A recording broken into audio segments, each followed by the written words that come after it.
अज्ञानतिमिरान्धस्य ज्ञानाञ्जनशलाकया चक्षुरुन्मिलितं येन तस्मै श्रीगुरवे नमः।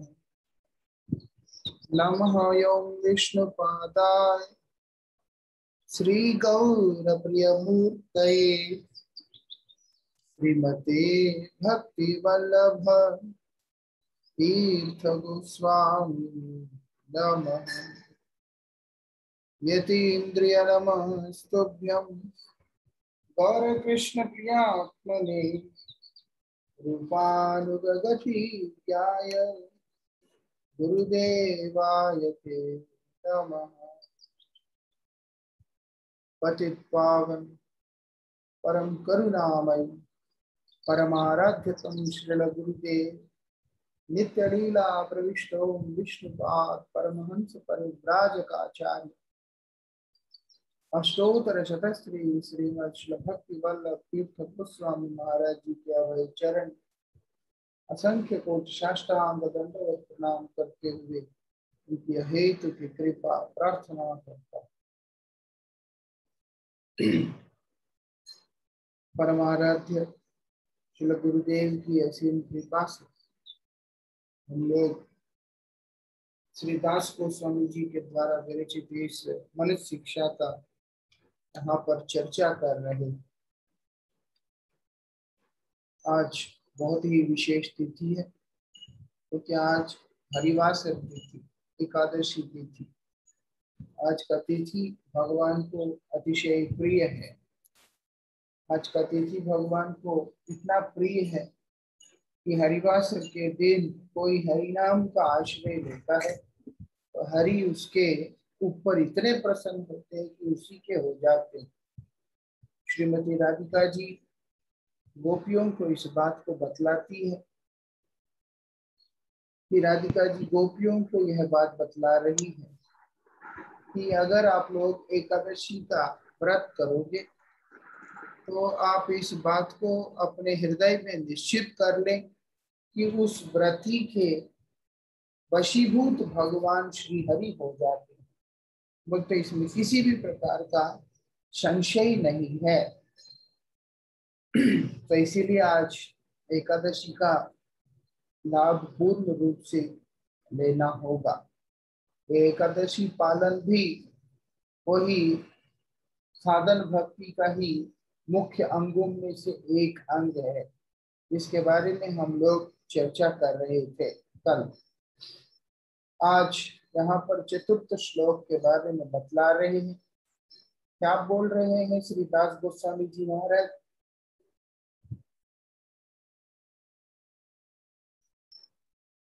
असद वार्ता वेश्या विसृज मति सर्वस्वहारिणी कथा मुक्ति व्याघ्रांश्च नाशृणु किल सर्वात्म गिलानि अपि त्यक्त्वा लक्ष्मीपतिरतिमतो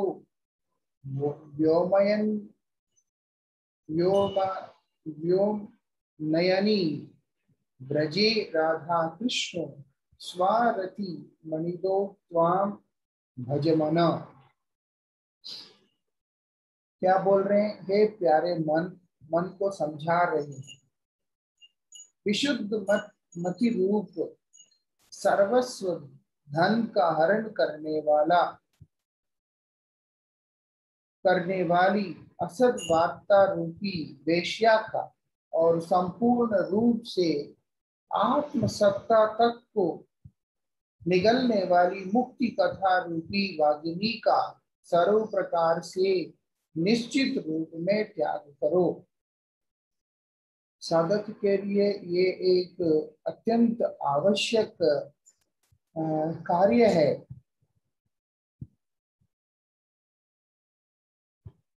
जो एक साधक को करना होता है वो क्या है?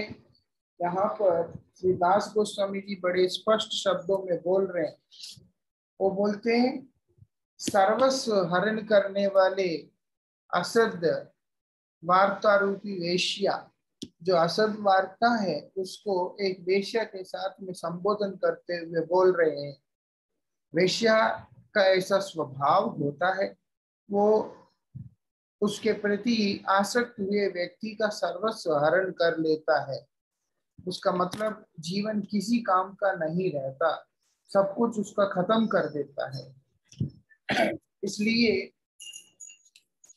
यहाँ पर बता रहे, यहाँ पर वो वेश्या किसको संबोधन कर रहे हैं?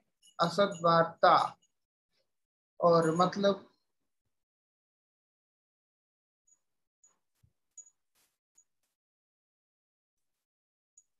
कृष्णेतर वार्ता, मतलब कृष्ण से विमुख करने वाली, कृष्ण से संबंध ना रखने वाली जितनी भी बातें हैं, वार्ता है, वो सबको यहाँ पर असद वार्ता के रूप में बतलाया जा रहा है। और क्या बोलते हैं? बोलते हैं हमारी अपनी जो सत्ता है, आत्म सत्ता तक को निगलने वाली, आत्मसत्ता को निगल देना मतलब क्या होता है? आत्मा के अस्तित्व को भी विकृत कर देने वाला। वो बोलते हैं ऐसी जो मुक्ति कथा है, मतलब निगल लेगा। बोलते हैं ऐसी जो मुक्ति कथा, मुक्ति के बारे में जो चर्चा है, उसको भी साधक को सुनिश्चित रूप से त्याग कर देना चाहिए।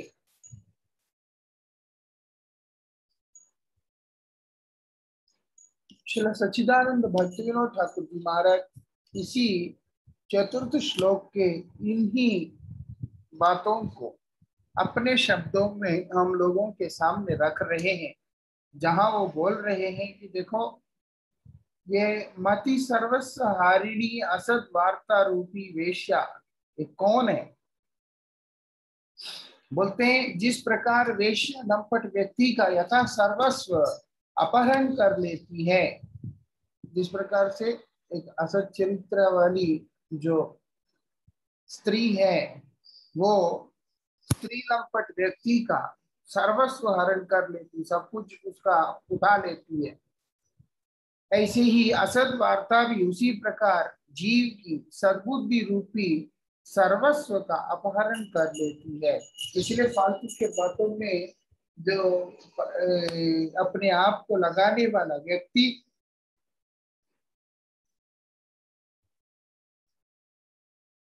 उसका सर्वस्व जो है ये असद वार्ता उसका हरण कर लेता है। इसीलिए श्री चैतन्य महाप्रभु ने दास गोस्वामी को ही उपदेश देते हुए कहा, ग्राम्य कथा ना कहीवे, ग्राम्य वार्ता ना सुनीवे काने। तो बोलते हैं ग्राम्य कथा कभी भी ना बोलना है ना सुनना है। ग्राम्य कथा मतलब अनावश्यक बातें जो जो वास्तविकता में किसी के भी प्रयोजन के नहीं है, किसी भी काम के नहीं है, इस तरह की अनावश्यक बातों को लेकर के कभी भी ना चर्चा करनी है, ना उनको श्रवण करना है। उससे क्या होगा? हमारा सद्बुद्धि का हरण हो जाएगा। अच्छा अच्छा खासा बुद्धि वाला व्यक्ति भी जब अनावश्यक व्यर्थ की बातों में जाके पड़ता है, तो वास्तविकता में उसका बुद्धि भ्रष्ट हो जाएगा।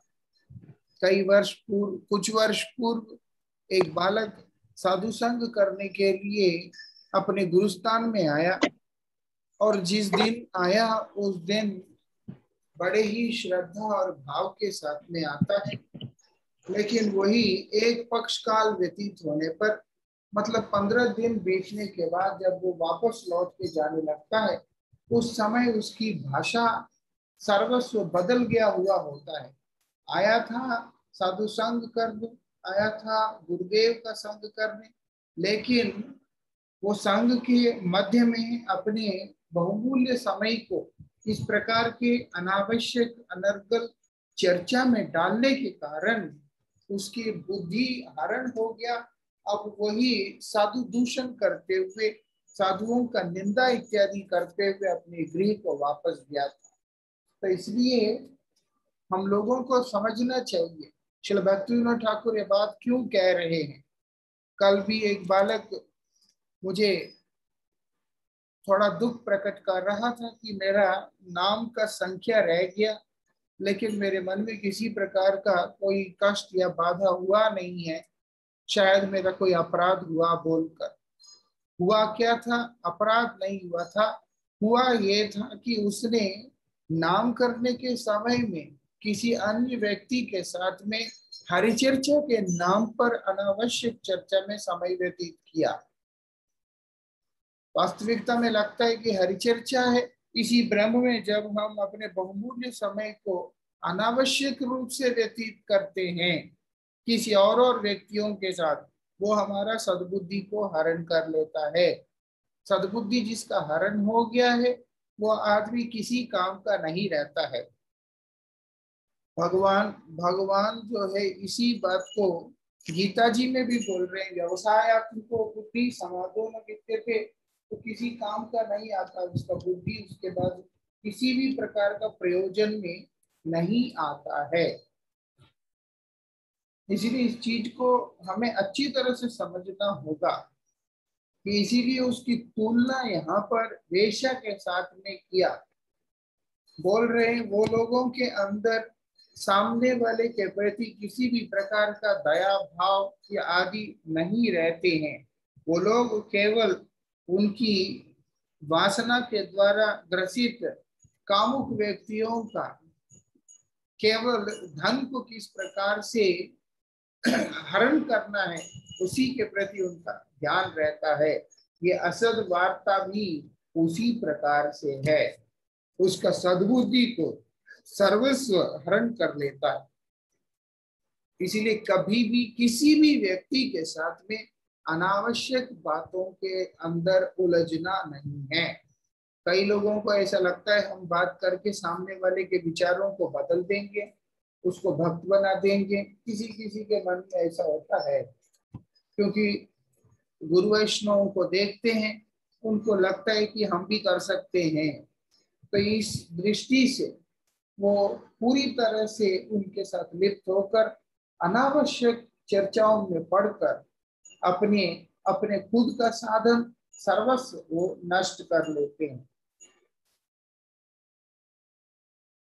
परमार्थिक मति ही भजनशील जीवन का एकमात्र सर्वस्व धन है।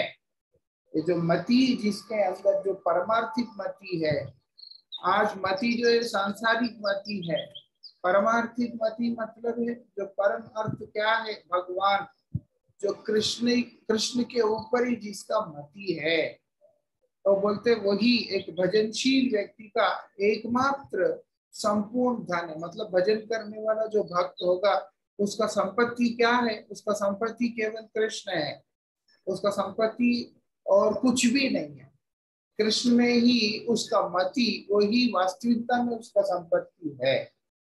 विषयी व्यक्ति का संपत्ति क्या है? धन इत्यादि है, जो कि स्थूल रूप से दिखलाई देते हैं, अथवा सूक्ष्म रूप से उस धन को और भोग पदार्थों को प्राप्त करने की जो मति है वही उसका वास्तविक धन है। क्योंकि जिसके मति में जो वस्तु नहीं है वो उसको स्थूल रूप से प्राप्त नहीं हो सकता। इसीलिए ये बहुत ज्यादा जरूरी है। इसलिए भजनशील व्यक्ति, जो भजन करने वाला व्यक्ति है या अथवा भजन में रुचि रखने वाला व्यक्ति, उसका वास्तविक संपत्ति क्या है? परमार्थिक मति। यही बात है। इसीलिए और असद वार्ता में क्या होगा? जो वार्ता वास्तविकता में सद नहीं है, असद वार्ता है, उसमें क्या होगा? वो जो संपत्ति है वो भ्रष्ट होकर वो क्या होगा? व्यक्ति भोग और मोक्ष में लग जाएगा। वो लोग क्या करते हैं उसके बाद? या तो उनका समय भोग वांछा में चला जाएगा या फिर मोक्ष वांछा में चला जाएगा। वो लोगों को भगवत प्राप्ति की आवश्यकता अनुभव नहीं होगा। उनको लगता है कि अब भोग भोग मिल जाए वही पर्याप्त है। यही सबसे बड़ी विडंबना है।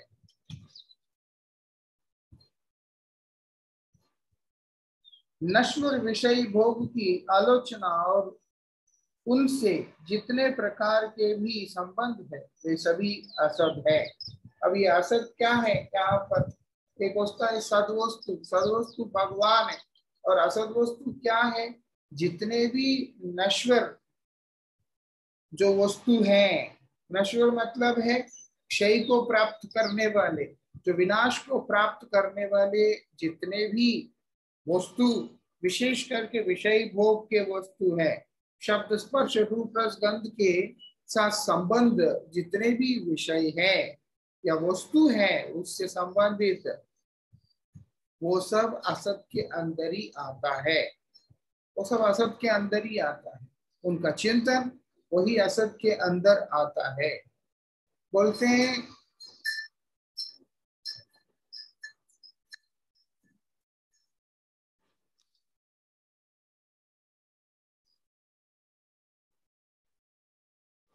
तुच्छ से अर्थ को प्रदान करने वाले, तुच्छ जो है मतलब है कि ये करो तो ये मिल जाएगा, वो करो तो वो मिल जाएगा, इस तरीका से जो तुच्छ वस्तुओं को प्रदान करने वाले जो शास्त्रों की जो बातें हैं, और उसके बाद अर्थ के प्रति पिपासा, तड़पन, जो प्यास, मतलब संपत्ति चाहिए, पैसा चाहिए, इस प्रकार का एक जो एक तड़पन है जिसके कई लोगों के अंदर ये बीमारी रहता है। उनको ऐसा लगता है कि बहुत सारा पैसा होना जरूरी है, तो उस पैसे को कमाने के लिए जो तड़पन होता है, जो व्याकुलता होता है वो। और उसके बाद कई ऐसे होते हैं जो कि धार्मिक कर्मों के नाम पर छोटे छोटे प्रयोजन को लेकर, अर्थ को लेकर के जो लोग पड़े रहते हैं वो। और उसके बाद जो व्यक्ति जो स्त्री के प्रति आसक्त रहता है, अथवा जो पुरुष है जो स्त्री के प्रति आसक्त रहता है, और जो स्त्री पुरुष के प्रति आसक्त रहती है वो। और इससे भी ज्यादा खराब है उनके संगियों का संग, मतलब जो व्यक्ति स्त्री के सांगत्य में रहता है वो, उसका संग इतना खराब नहीं है जितना कि उसके संगी का संग खराब है।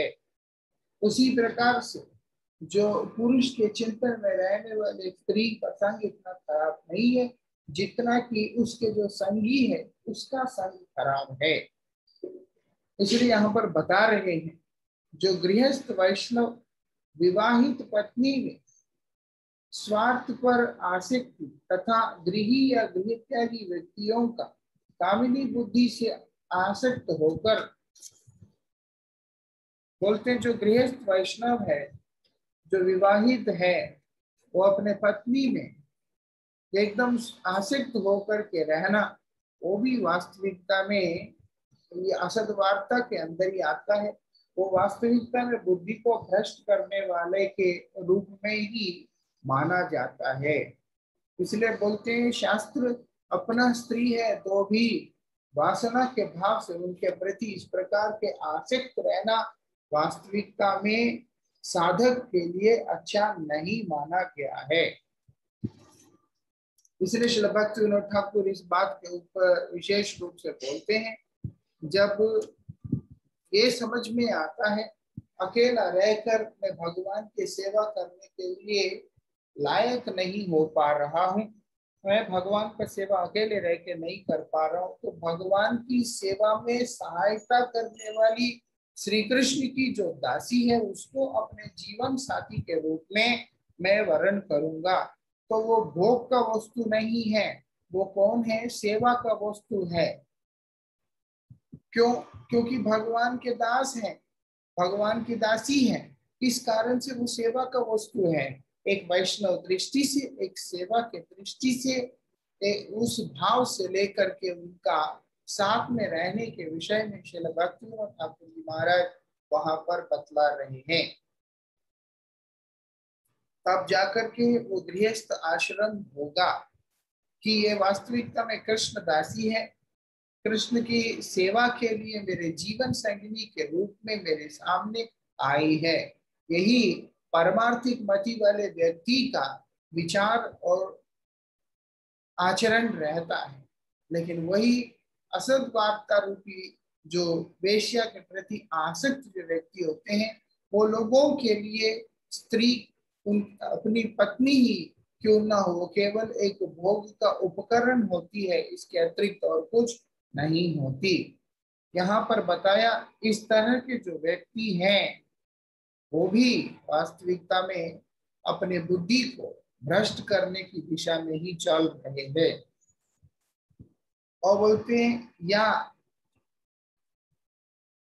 जो गृही व्यक्ति है या गृह त्यागी व्यक्ति है, घर रहने वाला हो या घर को छोड़ दिया हो, ऐसे कोई भी व्यक्ति है, कामिनी बुद्धि से आसक्त होकर, बोलते हैं आसक्त होकर हरि कथा आदि के बहाने उनसे संभाषण या संग भी, ये सब भी आसक्त है। बोलते हैं कि मैं तो सिर्फ भगवान की कथा का ही बात कर रहा हूँ, हरि कथा के बारे में बोल रहा हूँ। इस तरीके से बहाना बनाकर जो कोई भी व्यक्ति स्त्री के प्रति आसक्त होकर के रहता है, वो भी वास्तविकता में असद ही माना गया है। यहाँ इतने बारीकी से श्रील भक्तिविनोद ठाकुर यहाँ पर बोल रहे हैं। बाहर से देखने में मालूम पड़ता है कि वो व्यक्ति केवल हरिकथा का चर्चा कर रहा है, लेकिन वास्तविकता में, आंतरिकता में जिसके साथ में चर्चा कर रहा है, उसके प्रति मन के अंदर भोग का भाव लेकर के बैठा है, तो वास्तविकता में वो भी असत के अंदर ही आता है। वो हरिकथा के अंदर कभी भी नहीं आता, हरिचर्चा के अंदर कभी भी नहीं आता है। परमाराध्य श्री गुरु महाराज जी इसीलिए हमेशा बोलते हैं, हरिकथा दूसरे को ज्ञान देने के लिए नहीं होता है, हरिकथा वास्तविकता में अपनी आंतरिक शुद्धिकरण के लिए होता है।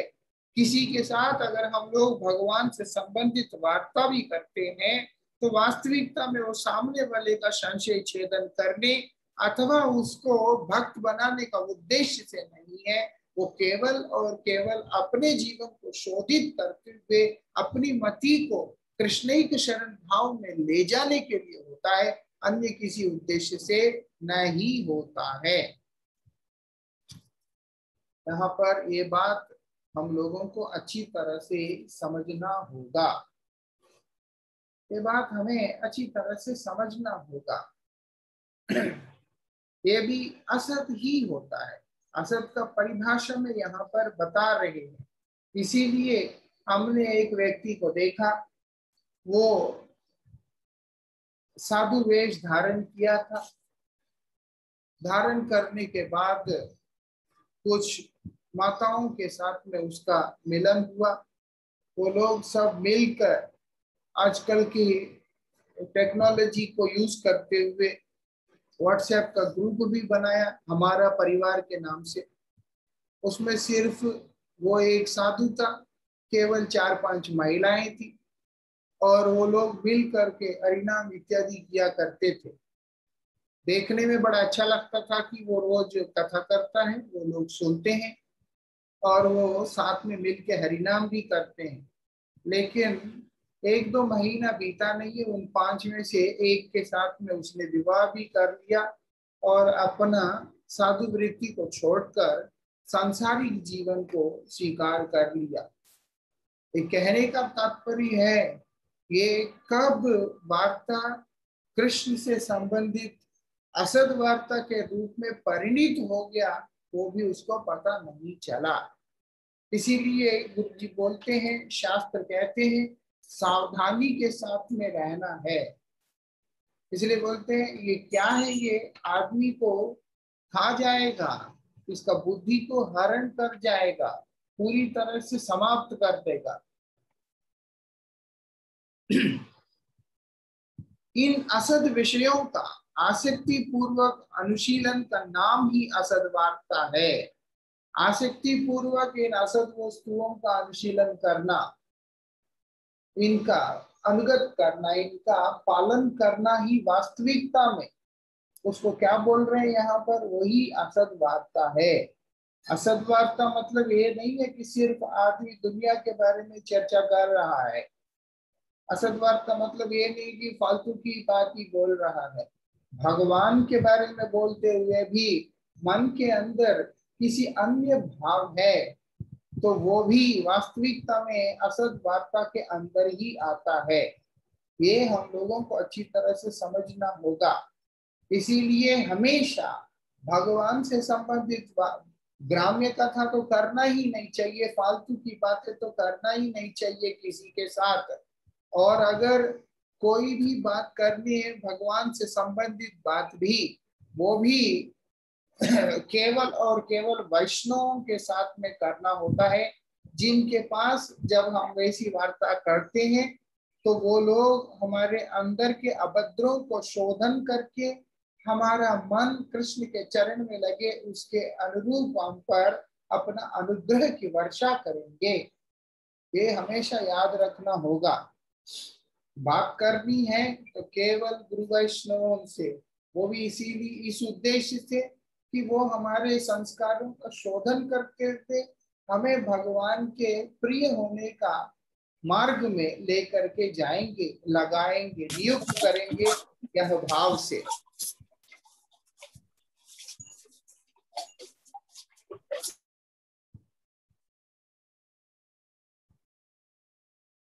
वो हमें नियुक्त करेंगे इस भाव से करना होता है।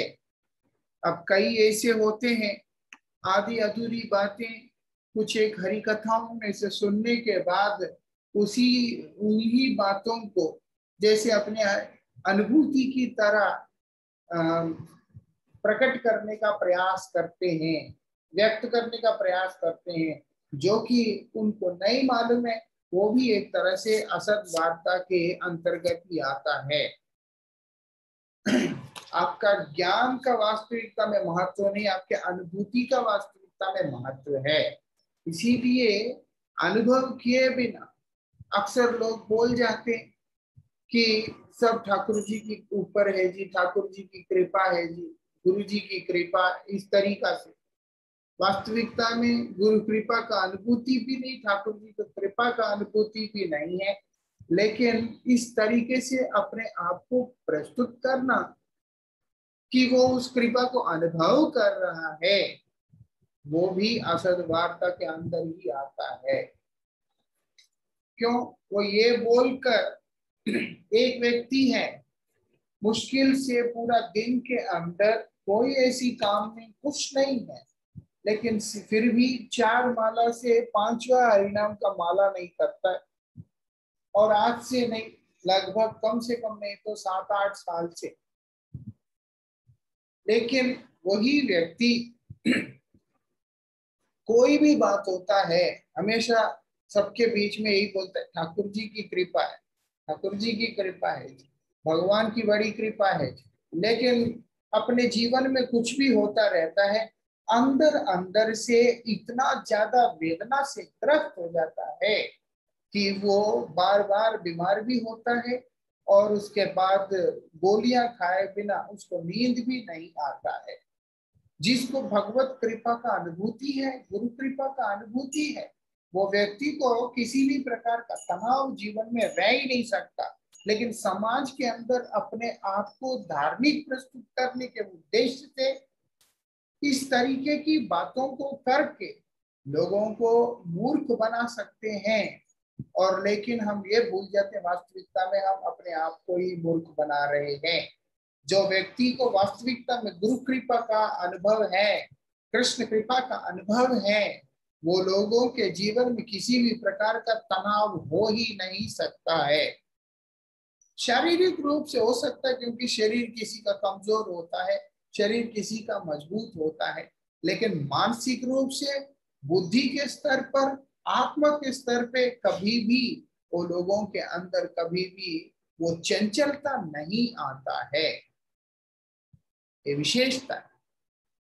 हम लोग अक्सर बोलते रहते हैं, मैं कई बार अपना भी देखता हूँ, हम लोग गुरु जी की कृपा से हम लोगों ने सीखा और हम स्वाभाविक रूप से हम लोग बोलते रहते हैं कि सब गुरुदेव की कृपा है, गुरु जी की इच्छा है, ये वो करके। और कई लोग इन्हीं बातों का इमिटेशन करते हुए भी देखा। ऐसा लगता है कि वो जो है, उनको ऐसा लगता है कि ऐसे बोलना चाहिए, शायद ऐसे बोलने से कृपा होता है, ये सोचकर इस तरीका से वो लोग भी बोलने लगते हैं। सिर्फ बोलने से पर्याप्त नहीं है, यहाँ यही बात बता रहे हैं, उसको अनुभव भी करना होता है। तो कैसे अनुभव होगा? जब हम लोग निष्कपटता से इन असद वार्ताओं से अपने आप को अलग करेंगे, जहां पर दूसरे को ज्ञान देने की वृत्ति उसको त्याग करेंगे, तब जाकर हमारे जीवन में यह असद वार्ता चली जाएगी। जब दूसरे को ज्ञान देने का प्रयास करेंगे, वो चाहे परमार्थ का बात ही क्यों ना हो, तब तक हमारे अंदर की ये असद वार्ता जा नहीं सकता। वो व्यक्ति का जीवन में ये मालूम पड़ता है कि दूसरे को ज्ञान देते देते अपने ही जीवन के अंदर इतने तनाव में डूब गया कि वो कुछ करने लायक नहीं बचा है। यही विशेषता है। ये बात बोलना गलत नहीं है, भगवान की कृपा को स्मरण करना गलत नहीं है, लेकिन कृपा प्राप्ति की अभिलाषा को छोड़कर आरोप करना वो गलत है।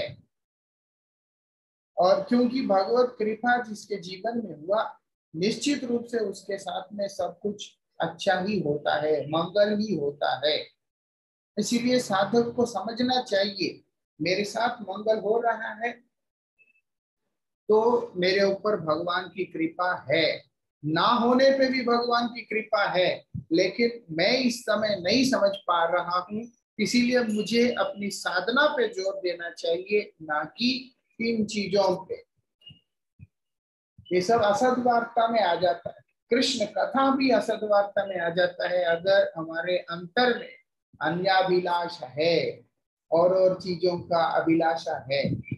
श्री गौर किशोर दास बाबा जी महाराज जी के सामने आकर एक व्यक्ति भागवत कथा करने का इच्छा किया। जब भागवत जी का पाठ हो गया, उसके बाद श्री गौर किशोर दास बाबा जी महाराज अपने सेवकों को बोलते हैं, यहाँ पर आप गोबर का छिड़काव कीजिए। सब पूछ रहे हैं कि बाबा जी महाराज, भागवत कथा होने के बाद गोबर छींटा देना है, ये तो समझ नहीं आया हमें। तो श्री गौर किशोर दास बाबा जी महाराज कहते हैं कि तुमको भागवत सुनाई दिया, मुझे तो पूरा टाइम एक ही शब्द सुनाई दिया, वो है पैसा, काका। तो इसीलिए जो अर्थ लाभ की आशा से किए जाने वाला हरि चर्चा भी, कनक कामिनी प्रतिष्ठा की वांछा से किए जाने वाला जो हरि चर्चा भी असद वार्ता में ही आ जाता है। इसीलिए बोला, अवैष्णव मुखोद्गीर्णात् प्यूताम भागवतामृतम श्रवणम नैव कर्तव्यम सर्पोचिष्ट यथापय। बोलते हैं अवैष्णव जो व्यक्ति है, उसके मुख से निकली हुई जो हरि कथा है, वो बोलते हैं श्रवणम नैव कर्तव्यम, उसको श्रवण करने का कोई मतलब ही नहीं है, उसको सुनना ही नहीं चाहिए। क्यों? सर्पोचिष्ट यथापय।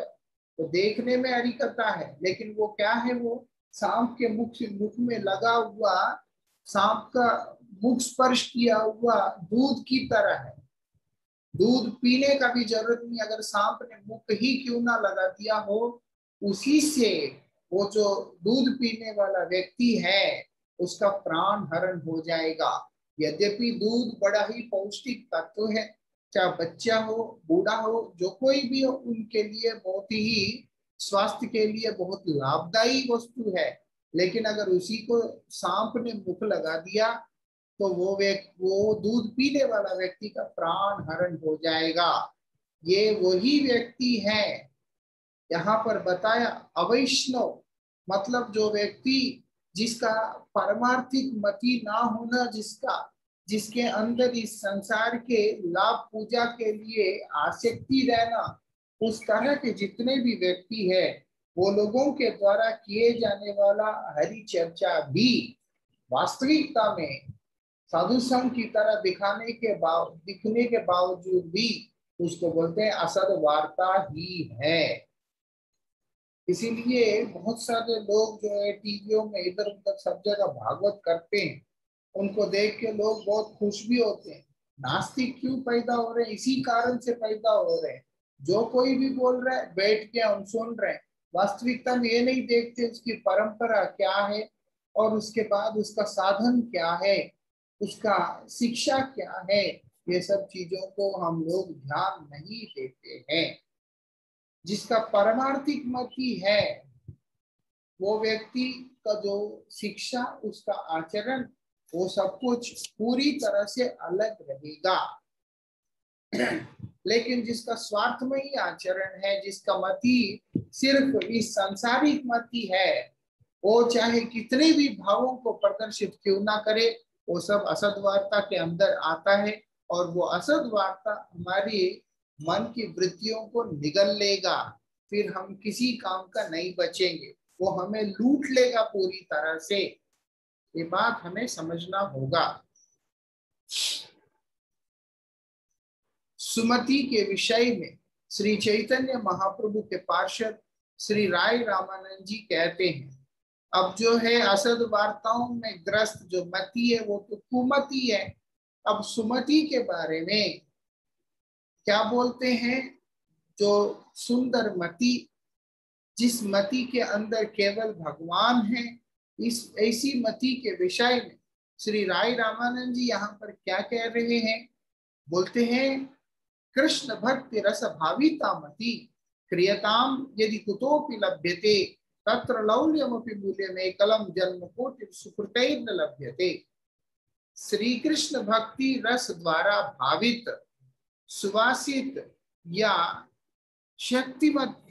सिक्तमती यदि कहीं भी मिल जाए, श्री कृष्ण भक्ति के रस से सराबोर जो सुंदर और मधुर मति कहीं पे भी मिल जाए, वास्तविकता में श्री कृष्ण में जिसकी मति है उसी का मति सुगंधित होती है। मतलब है कि सुंदर होती है, नहीं तो बाकी गंदगी है। बाकी सब जगह गंदगी है। हम लोग गंदगी मतलब और सुगंध मतलब केवल घ्राण से ही समझते हैं। ये भी जो है ये आत्मा की वृत्तियों के द्वारा समझाने वाला जो वस्तु, जिसका मन साफ है, उसके पास जाने पर अथवा उसके संग में रहने पर एक आनंद का अनुभूति, एक स्वच्छता का, एक पवित्रता का, एक मधुरता का अनुभूति सज्जन व्यक्तियों को होने लगता है। इसलिए यहाँ पर बता दिया, श्री कृष्ण रस भाविता मति, अगर किसी के मति श्री कृष्ण भक्ति से सराबोर है, वो बड़ा ही सुंदर और वो बड़ा ही मधुर माना जाता है। वो बोलते यदि कहीं भी मिल जाए, अगर वो कहीं भी मिल जाता है, वो बोलते हैं उससे तुरंत तुम खरीद लो, क्योंकि इस दुनिया के अंदर अधिक से अधिक जो व्यक्ति हैं उनका मति असदमति ही है, वो सदमति नहीं है, सुमति नहीं है। इसीलिए बोल रहे हैं अगर तुम्हें कहीं पे ये मिल जाता है तो उसको तुरंत खरीद लो। खरीदना कैसे है? अब मति कैसे खरीदते, कोई निकाल के कैसे देगा? उसके लिए यहाँ पर बोल रहे हैं, तत्र लौल्यम अभिमूल्यम एकलम, उसका मूल्य तो केवल क्या है? लोभ। क्या? कौन सा लोभ? व्रज रस की प्राप्ति का लोभ। मेरा तो मंगल हो जाए, मेरा घर का काम बन जाए, मेरा ये हो जाए, या मेरे बच्चे का शादी हो जाए, फलाना हो जाए, ये सारी चीजें वास्तविकता में जिसके लोग होते हैं वो लोग इस चीज को कभी भी नहीं समझ पाएंगे। दुनिया का काम होता ही रहेगा। हमारे रहने अथवा ना रहने से हम लोग वास्तविकता में देखा जाए तो अपने जीवन को लेकर के व्यर्थ चिंता करते हैं, क्योंकि दुनिया का कोई भी काम किसी के लिए भी कभी भी नहीं रुकता है और पीछे रहने वाला व्यक्ति किसी के भी पीछे अपने जीवन को कभी भी बर्बाद नहीं करते हैं और ना ही कर सकते हैं। जो पीछे रह गया, हमारे पूर्वजों ने बहुत कुछ किया और उन्होंने सोचा कि मेरे ना रहने से मेरे परिवार का क्या होगा, लेकिन वो लोग नहीं है, लेकिन परिवार चलते रहे हैं। बाद में आने वाले व्यक्तियों ने भी अपने परिवार के लिए बहुत कुछ किया और यही सोचा कि मेरे ना रहने पे मेरा परिवार कौन देखेगा। ऐसे करते करते युग युगों से इस संसार के अंदर बहुत सारे व्यक्तियों का आवागमन भी हो गया, लेकिन ये संसार अपने ही एक स्रोत में चलता जा रहा है। ये विशेषता इस चीज का। तो इसीलिए दुनिया के वस्तु, दुनिया के लाभ, दुनिया के भोग को प्राप्त करने की लालसा रखने वाले जो व्यक्ति है, जो सोचते हैं मुझे ये मिल जाए, मेरे पत्नी का ये हो जाए, मेरे भाइयों का ये हो जाए, बहनों का ये हो जाए, या किसी का कुछ हो जाए, ये सारी विचार को रख के चलने वाले जो व्यक्ति है, वो लोगों की बात यहाँ पर नहीं बताया जा रहा है। यहाँ पर बोल रहे हैं वो लोग जो केवल ब्रज रस की प्राप्ति की लोभ है, ब्रज रस प्राप्ति का लोभ होना चाहिए, और कोई लोभ होने से नहीं चलेगा। क्यों? भगवत प्रेम की प्राप्ति का लोभ होना जरूरी है। ऐसे लोभ जो होगा वो लोभ ही वो कृष्ण भक्ति से भावित मति को खरीदने का मूल्य है। मतलब जिसका परमार्थिक धन कृष्ण है, जिसका धन ही कृष्ण है, उसके पास अगर हम जागतिक प्रलोभन और वांछाओं को लेके जाते हैं, वो हमें कभी भी कृष्ण धन प्रदान नहीं करेंगे। जब सुखदेव जी महाराज परीक्षित महाराज के पास श्रीमद् भागवत जी को लेकर के जा रहे थे, उसी समय देवता वहां उपस्थित होकर सुखदेव जी महाराज से प्रार्थना करते हैं कि यह स्वर्ग का अमृत आप परीक्षित को पिला दीजिए, उसे अमर बना दीजिए, लेकिन हम लोगों को आप भागवत अमृत का पान करा दीजिए। इतने अद्भुत श्रीमद् भागवत जी की तुलना स्वर्ग के तुच्छ अमृत के कारण के साथ करने पर उदास होकर सुखदेव गोस्वामी ने उन लोगों के प्रस्ताव को अस्वीकार करते हुए चले गए। कहने का तात्पर्य है, महापुरुष जिनके हृदय में कृष्ण है, जिनका एकमात्र उद्देश्य कृष्ण है, जिनका सर्वस्व कृष्ण है, वो लोगों के पास केवल कृष्ण प्राप्ति, ब्रज प्रेम की प्राप्ति का लोभ के अतिरिक्त किसी अन्य भाव से जाने पर हम लोगों के ऊपर वो कृपा नहीं हो पाएगा। इसलिए यहाँ पर श्री राय रामानंद जी महाराज बोलते हैं उसका मूल्य केवल ब्रज प्रेम की प्राप्ति की लालसा है। बोलते हैं उसके बिना तो श्री कृष्ण भक्ति रस विभावित मति, मतलब श्री कृष्ण भक्ति से जो विभावित मति है, मतलब उसके रहित मति,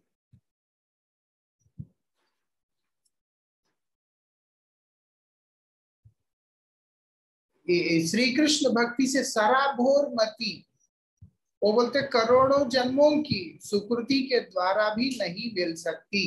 एक दो नहीं, करोड़ों जन्मों की सुकृतियां जहां पर एकत्रित करने के बाद भी श्री कृष्ण भक्ति से जो विभावित है, सराबोर मति है, वो व्यक्ति को कभी भी प्राप्त नहीं हो सकती। इसीलिए बोलते हैं हर तरह से असद वार्ता से अपने आप को दूर रखना है। शेयर मार्केटों के बारे में बातें करो, फिर उसके बाद और फंड्स को लेकर के बात करो। जीवन निर्वाह के लिए जो चाहिए सो चाहिए, वो एक अलग दृष्टिकोण है, लेकिन आवश्यकता के जो अधिक कोई भी वस्तु के बारे में चर्चा आदि करना, वो भी असद वार्ता में ही आ जाता है। एक समय आने के बाद व्यक्ति इस चीज से इसकी समझ से बाहर चला जाता है कि वास्तविकता में खाना तो दो ही रोटी है, तो फिर किसके लिए दुनिया भर की चीजों में अपने आप को उलझ कर और किस लिए कर रहे हैं, क्या कर रहे हैं, सोचे समझे बिना अपने प्राणों की आहुति दे देना। इसीलिए इस असद वार्ता रूपी वेश्या से सभी को बचना चाहिए।